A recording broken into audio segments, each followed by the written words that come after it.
말씀과 성령으로 충만한 오늘이 되길 예수님의 이름으로 축복합니다. 전도서의 많은 유명한 말씀 중에서 가장 유명한 말씀이 바로 전도서 12장 1절 오늘 말씀입니다. 너는 청년의 때에 너의 창조주를 기억하라. 왜 청년의 때에 우리의 창조주를 기억해야 할까요? 청년의 때는 가진 것이 많은 때입니다. 이 젊음의 가능성, 또 쉽게 지치지 않는 체력, 성장을 통한 이 독립성 등을 갖고 있는 시간입니다. 그래서 나를 창조하신 하나님보다 자신이 하나님의 자리에 올라가기 쉽습니다. 그래서 더욱 창조주 하나님을 기억해야 합니다. 어떻게 해야 이 젊은 시절에 창조주 하나님을 온전히 기억하며 따를 수 있을까요? 오늘 말씀을 묵상하면서 그 의미를 찾기를 바랍니다. 오늘 묵상의 주제는 창조자를 기억하라입니다. 오늘의 말씀은 전도서 12장 1절에서 14절입니다. 젊은 시절에 너는 내 창조자를 기억하여라. 고통의 날들이 닥치기 전에 인생에 낙이 없다라고 할 때가 오기 전에 해와 빛과 달과 별들이 어두워지기 전에 비 온 후에 다시 먹구름이 끼기 전에 그렇게 하여라. 그때가 되면 집 지키다가 손이 떨리고 다리에 힘이 빠져 엎어지고 이가 몇 개 안 남아 씹지 못하고 눈이 침침해져 창문 밖으로 보이는 게 없어진다. 또 거리로 나가는 문들이 닫히고 곡식 가는 소리가 어렴풋해지고 새소리에 일어나며 노래하는 모든 딸들이 조용하게 될 것이다. 또 높은 곳을 두려워하게 되고 길에 나다니기조차 무서워하며 머리 위에는 허옇게 꽃이 피고 메뚜기도 짐이 되며 욕망이 더는 일어나지 않을 그때가 되면 사람은 자신의 영원한 고향으로 가고 조문객들이 슬퍼하며 거리를 다니게 될 것이다. 그분을 기억하여라. 은줄이 끊어지기 전에, 금대접이 부서지기 전에, 물 항아리가 샘 곁에서 깨어지기 전에, 우물가의 도르래가 부서지기 전에, 육체가 본래 왔던 흙으로 돌아가기 전에, 영이 그것을 주신 하나님께로 돌아가기 전에 그분을 기억하여라. 전도자가 말한다.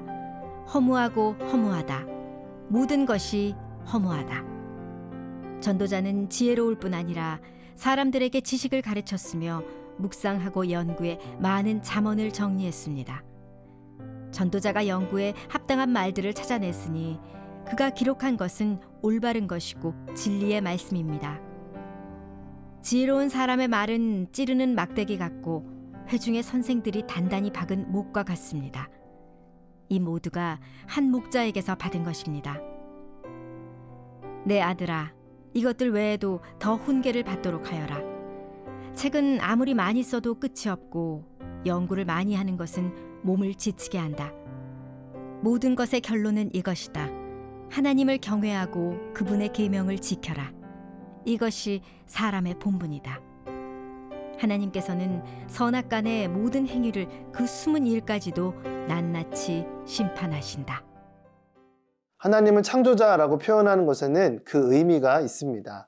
우리의 생명의 주인이신 하나님을 기억하는 것입니다. 생명은 시간의 흐름에 따라 변화가 있고 그 변화를 따라 언젠가는 사라집니다. 세상의 창조주이신 하나님은 주관자이시기도 합니다. 이 시간의 흐름에 따라 고통이 밀려오기도 하고 어둠에 파묻혀 길을 잃을 수도 있습니다. 3절의 말씀처럼 손이 떨리고 또 다리에 힘이 빠져 엎어지고 이가 몇 개 남지 않아 씹지 못하고 눈이 침침해 보이는 것이 없어지는 때가 분명히 오게 될 것입니다. 이렇게 적나라하게 나이에 따른 신체적인 변화를 말씀하는 이유는 무엇일까요? 그것을 피하지 말고 직면하라는 것입니다. 하나님은 안티에이징, 나이 먹고 늙는 것을 거부하지 말고 그 나이에 걸맞는 지혜를 갖춘 자가 되기를 말씀하십니다. 어떻게 그런 지혜를 얻을 수 있을까요? 6절, 7절 말씀입니다. 그분을 기억하여라. 은줄이 끊어지기 전에, 금 대접이 부서지기 전에, 물 항아리가 샘 곁에서 깨어지기 전에, 우물가의 도르래가 부서지기 전에, 육체가 본래 왔던 흙으로 돌아가기 전에, 영이 그것을 주신 하나님께로 돌아가기 전에 그분을 기억하여라. 6절, 7절에 계속 반복해서 이 전에라는 단어가 등장합니다. 모든 가능성이 끝나고 어떤 결론이 나기 전에 하나님을 기억해야 합니다. 각자 수명의 기간은 다르지만 죽음 앞에 섰을 때 공통적으로 시간이 너무 짧았다라는 고백을 한다고 합니다. 하나님께서 허락하신 모든 시간이 흐르고 마지막 순간이 다가오기 전에 우리는 창조주 하나님을 기억해야 합니다. 그것이 영원한 생명 대신 하나님께로 돌아가는 시작점입니다. 혹시 요즘 영적인 방황을 하고 있는 친구가 있나요? 어떤 일이 언제 벌어질지 모르는 이 시대 더 늦기 전에 하나님께로 돌아가게 되길 바랍니다.